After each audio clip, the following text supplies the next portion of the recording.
Hello, my friends. It is with great honor that I introduce and review one of my favorite movies of all time. I hope that by the end of this video, you come to appreciate this seminal science fiction masterpiece. You know, more? This is my review of 2001: A Space Odyssey.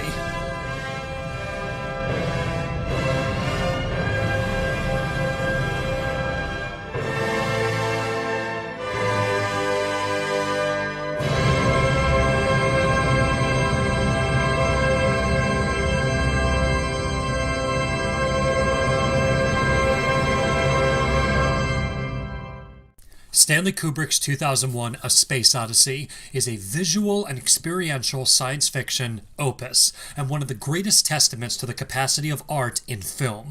This movie is famous for its hyper-realistic take on space exploration, mind-blowing special effects, and philosophical overtones, but also quite infamous for being mega slow, difficult to understand, and unwieldy in narrative.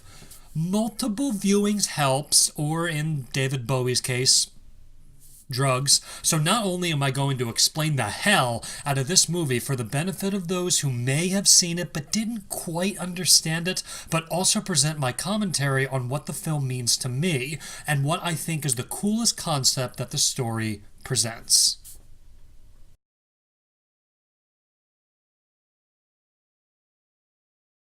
If you've seen some of my other videos, you know that I have a habit of going into history, sometimes for way too long, but I promise that 2001 is a special case. I believe that understanding how this movie was made reveals a lot about the intention of the final product. Now, if you already know the story of Kubrick and Clarke, jump to this time to continue the review. Otherwise, stick around. In the early 60s, Kubrick set out to make what he called a, quote, good science fiction movie, which was relevant in the 1960s. What with the America versus Russia, hyper-competitive spirit and grand bloom and flourish, and the space race being a significant cultural zeitgeist. Futurism and the obsession over the technologies of tomorrow was totally in style, but naturally many of these concepts were just, hot air to show off the greatness of American technological advances, and in film, very little of it was realistic. And it's, really hard not to laugh at some of the, estimations?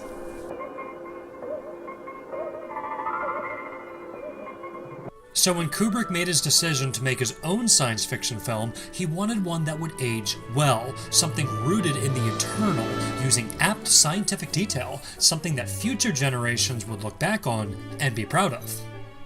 So to accomplish this goal, Kubrick reached out to a writer named Arthur C. Clarke, and the two discussed a collaboration. The two men perused Clarke's collection of novels as possible adaptation material and arrived at The Sentinel, a short story that revolves around the discovery of an ancient moon artifact left behind by some extraordinary force beyond our comprehension. But to say that 2001 is based on The Sentinel is inaccurate. A quote by Clarke, "I am continually annoyed by the careless references to The Sentinel as the story on which 2001 is based. It bears about as much relation to the movie as an acorn to the resultant full-grown oak tree." So, yes, 2001 was, despite its inception, very much an original work of collaboration, not a direct adaptation. So, with their idea agreed upon, Kubrick wrote a screenplay while Clarke wrote a book, and the two works were intertwined, collaborating into a pair, one that complemented the other, unified in goal but separate in means. And the differences between the two are quite fascinating.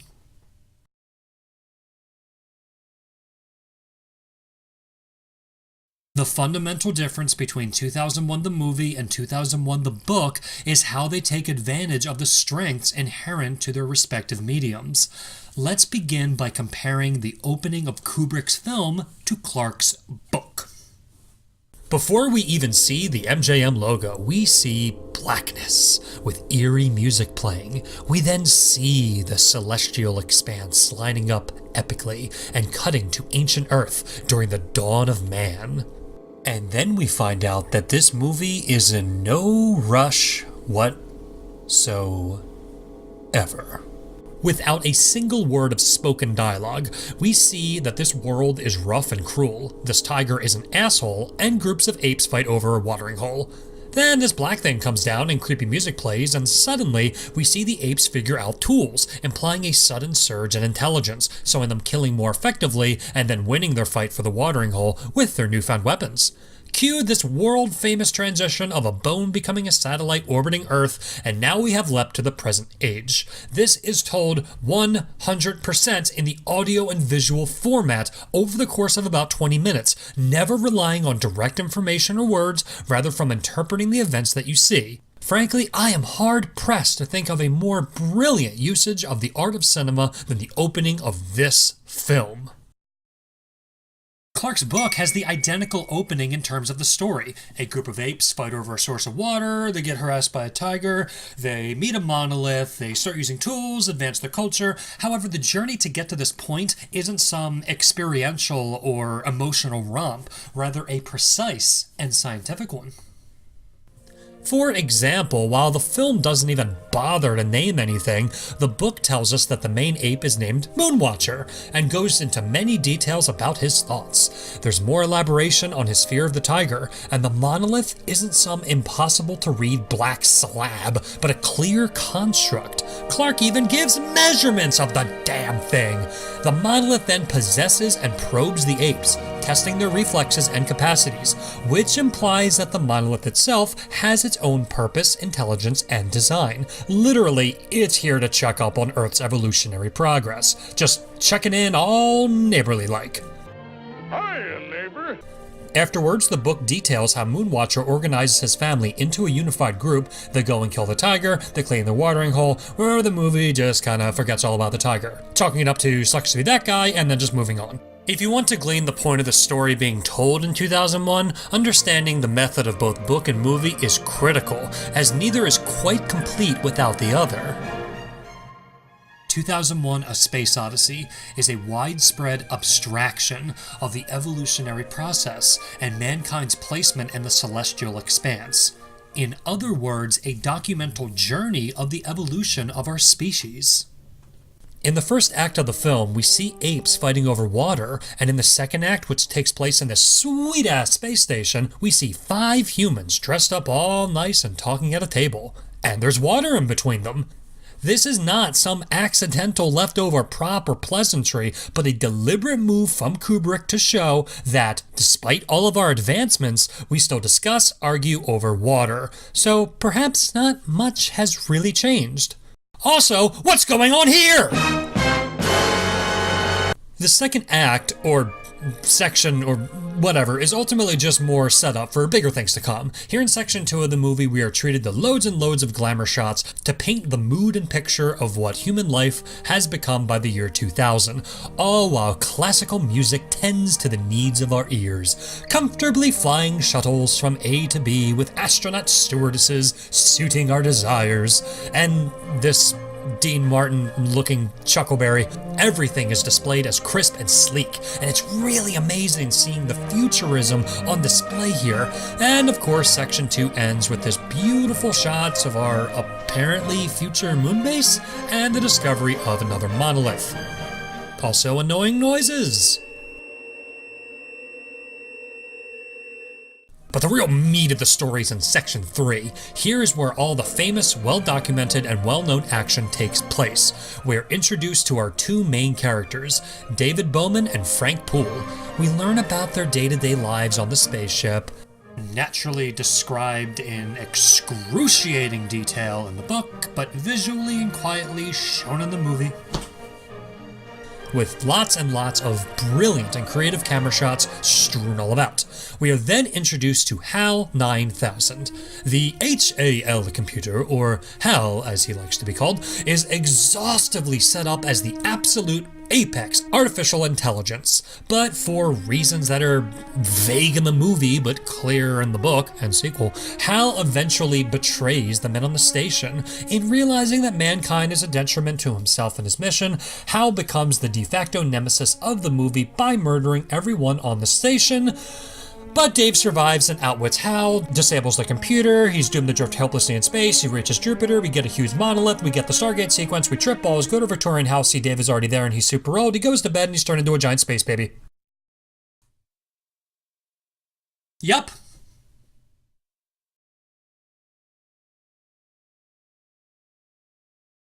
Though placed near the end of the film, the Stargate sequence feels like its centerpiece and its thematic crescendo.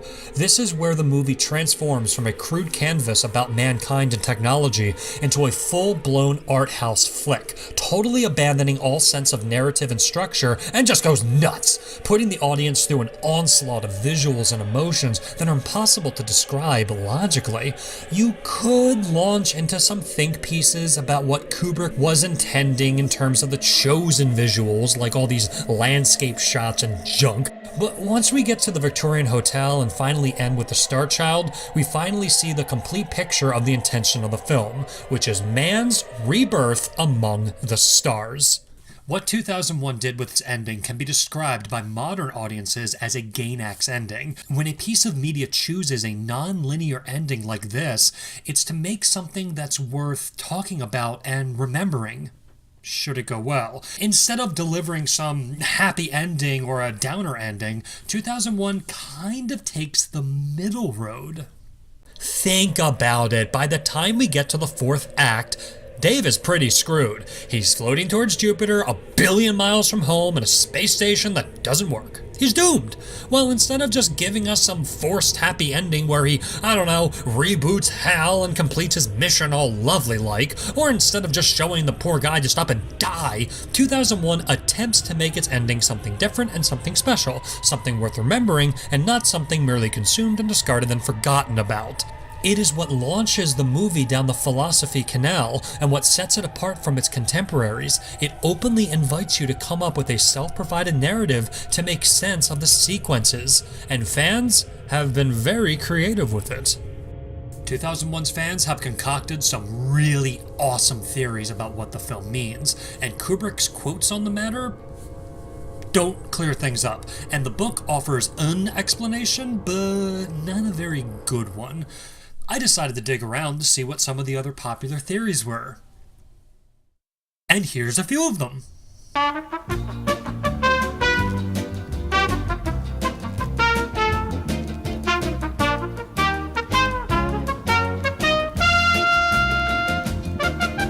I mean, if you're into that sort of stuff, then you can just go bonkers.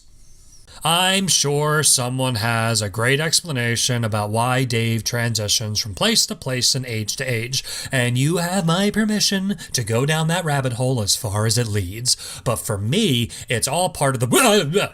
Okay, I don't know why, but this part of the movie is always really crazy creepy to me.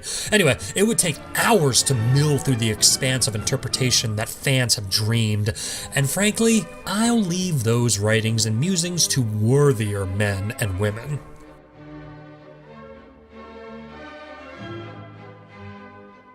Me? Well, I'm more interested in the futurism of 2001. Kubrick's estimations of technology were remarkable, and the movie is considered one of the most scientifically accurate films ever made.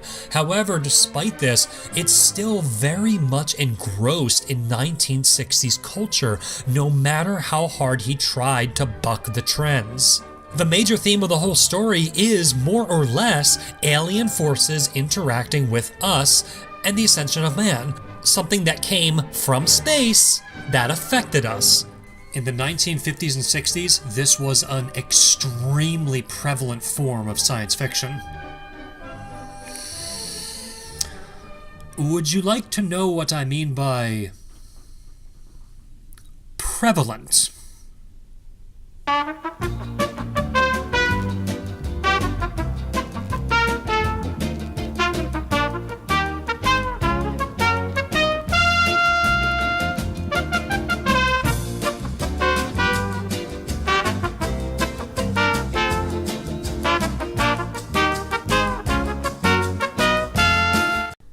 No. Many of these movies are horror movies, and while I wouldn't dare give 2001 that label per se, I think the fact that it uses so many unsettling concepts, disorienting sounds, and creepy images is all part of the cultural zeitgeist of fearing the unknowns that are out there in space. This movie nails into you that even though humans are settling into the new frontier, space is frightening and technology is unreliable. What I think is cool is that Interstellar tells an inverted story that 2001 pioneered, but that would get me way off track. But anyway, I'm really just not that interested in this type of interpretation. Unless the writers openly intended for it to be mythological, like Lost, I'm not going to approach a piece of media intending to apply philosophy towards it, especially 2001, because Kubrick made a lot of decisions about the audio and visuals based simply on what he thought looked and sounded good. And sometimes not much else. He was so obsessed with making the perfect science fiction film, he dismissed the use of traditional prop and set designers, but rather employed astronomical artists and aeronautic specialists for his spaceship interior designs. He didn't want his switch panels, displays, and communication systems and etc. to be the fantastical whimsy of some artist, but rooted in the cold and different logic of an aerospace engineer. Kubrick understood that when it came to making art, be it mental, visual, oral, or anything else, there are no small parts. Though, on the note of Kubrick, he was very good friends with Steven Spielberg and expressed, jealousy that he wasn't able to make the family-friendly blockbusters that Spielberg was known for. And Spielberg was jealous that he couldn't pull off the art house masterpieces that Kubrick was known for. They kind of had a man crush on each other's works. As for Clarke, his estimations were also remarkable, and he's well known for his fantastic instincts on the relationship between man and technology, from predicting the internet and FaceTime and Skype technologies and mobile phone technology. In fact, he once claimed that in the future, he imagined a machine that would serve as a central library of information where you could go and look up your ticket reservations and stuff. You know, Google. So not only did Kubrick line up with a perfect guy to help him create this realistic future, but Clarke himself deserves as much credit as Kubrick in terms of the world they created. Both book and movie are two sides of the same coin and are of equal measure. But if you ask me, I'll always be a movie guy.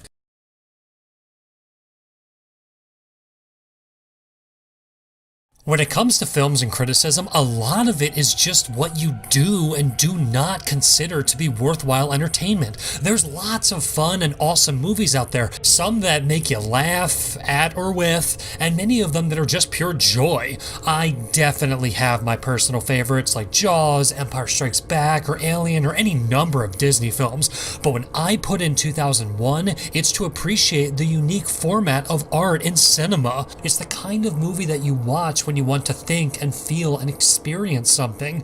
Taken individually, its many moving parts and sequences form a maddening collage of simple moments. Made whole, its sum is greater than its parts, something that's very beautiful, provoking, and imposingly and purposefully mysterious.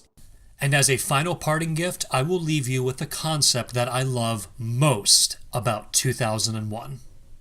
The difference between the apes before and after the monolith is huge. Imagine, if you would, showing a Neanderthal an iPad. They have no frame of reference for what it is, and even if you explained it, they could never truly understand its inner workings, because the leap in culture and technology is just too dramatic.